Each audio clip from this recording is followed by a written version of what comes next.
How to remove items from cart on Amazon. Hi everyone, I'm here to assist you today without any delay. Let's jump right in.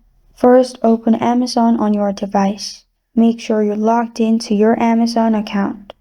After you're logged in, press on Cart at the top right corner of your screen.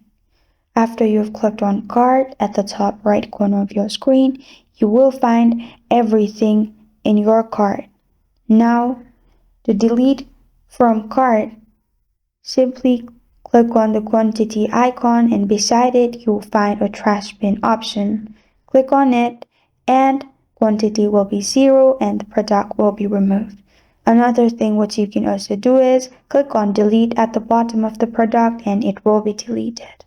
And this is how to remove items from cart on Amazon. Thank you for joining me today. If this video helps you out, please leave a like and subscribe for more. Got a question or want to suggest a topic? Comment below. Thank you for watching.